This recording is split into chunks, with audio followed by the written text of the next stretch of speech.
Everyone, so welcome and welcome back to my YouTube channel. आज मैं आप लोगों के साथ कुछ रीज़न शेयर करूंगी जिसके वजह से आपको ब्रीदिंग डिफ़िकल्टीज़ की प्रॉब्लम होती है और वो लोग समझ नहीं पाते कि किस वजह से उनको सांस लेने में सडन तकलीफ़ हो रही है। तो अचानक से अगर आपको सांस लेने में तकलीफ़ हो रही है तो ये कुछ रीज़न्स हो सकते हैं। फर्स्ट रीज़न जो है, मे बी आप पैनिक हो रहे हो, कोई वजह आपको नहीं पता, आप न्यू प्लेस में गए हो या फिर आप इंटरव्यू के लिए गए हो या फिर आप कोई न्यू जॉब आपको कैरी करनी है और आपको उसके बारे में कुछ नहीं पता है एंड आप हेजिटेट हो रहे हो।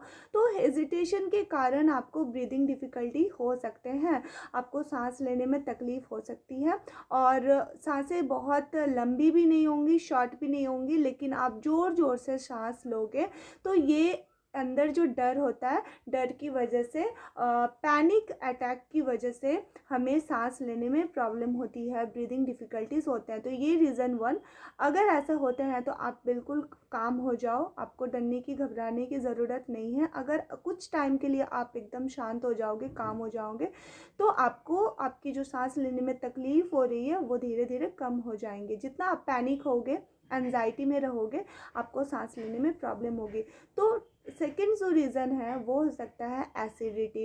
एसिड रिफ्लेक्स की वजह से आपको सांस लेने में तकलीफ़ हो सकती है। हमारा जो फूड पाइप है, हमारा जो भी हम खाना खाते हैं, स्वलो करते हैं, इम्प्रॉपर डाइजेशन की वजह से रात में मान लो आपने डिनर में कोई हेवी मील लिया हो, ठीक है, नॉन वेज ही लिया हो या फिर स्पाइसी फूड लिया हो, तो मॉर्निंग तक जो है वो मे बी कोई प्रॉब्लम ना हो, बट आफ्टर 8 और 9 o'clock में भी बहुत लोगों के ऐसा होता है, जैसे ही दिन बढ़ता है ना, हम लोगों को तकलीफ़ शुरू होती है, ठीक है, सांस लेने में दिक्कत हो जाते हैं एसिड रिफ्लेक्स की वजह से। तो नॉर्मल खाना खाए रात को, स्पेशली जब डिनर में एकदम लाइट मील, लाइट फूड ले, जिससे हमें एसिड रिफ्लेक्स की प्रॉब्लम नहीं होंगी। जो थर्ड रीज़न है, मे बी हो सकता है आपको अगर एलर्जी हो किसी चीज़ से, ठीक है, एलर्जिक रिएक्शन की वजह से भी हमें सडन सांस लेनी पड़ सकती है जल्दी जल्दी, और हम जब सांस लेते हैं इम्प्रॉपर वे में लेते हैं, ठीक है, वो हमें थोड़ा तकलीफ़ होता है लेने में, ऐसा लगता है जैसे सफोकेशन हो रही है, हमें सफोकेट होता है हम।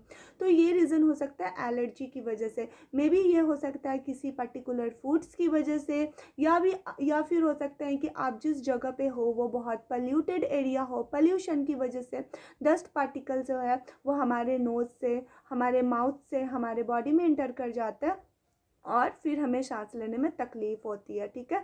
जो तो फोर्थ रीज़न हो सकता है वो मे बी हो सकता है कि हमारे स्टमक में म्यूकस मेम्ब्रेन की प्रॉब्लम है, या फिर हमें कॉफ़ एंड कोल्ड की प्रॉब्लम हो रखी है, ठीक है। सर्दी में भी अचानक आपको कॉफ़ एंड कोल्ड की प्रॉब्लम हो रही है और आप जो है म्यूकस फॉर्मेशन वाली फूड कंज्यूम कर रहे हो, जैसे कि बनाना हो गया, मिल्क हो गए, चीज़ हो गए, कर्ड हो गए, ठीक है। ये सारे म्यूकस मेम्ब्रेन को जो है इरिटेट करता है, म्यूकस फॉर्मेशन होती है। तो माइनर भी अगर आपको कफ कोल्ड की प्रॉब्लम हुई है और अगर आप ये सारे चीज़ कंज्यूम कर रहे हो तो आपको ब्रीदिंग डिफ़िकल्टीज़ हो सकता है, ठीक है, आपको सांस लेने में तकलीफ़ हो सकते हैं। तो ये कुछ रीज़न्स मैंने बताए। तो अब इसको काम करने के लिए हमारे पास जो सल्यूशन है वो है, मॉर्निंग में रेगुलर आप 1 से 2 गिलास तक पानी पियोगे खाली पेट। अगर आपको म्यूकस फॉर्मेशन आपको ज़्यादा होती है तो वार्म वाटर पिए, नहीं तो नॉर्मल वाटर।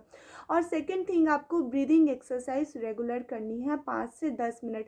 जितना डीप ब्रीदिंग एक्सरसाइजेज आप करोगे, सांस लेने की तकलीफ़ें जो है हमारा वो कम होगा।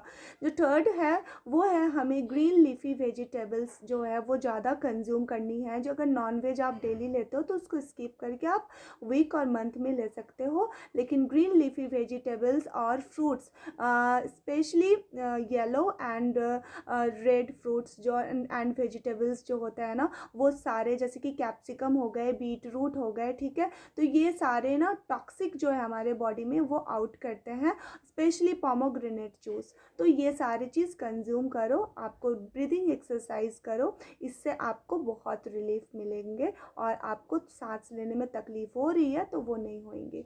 आई होप आपको मेरी वीडियो अच्छी लगी हो।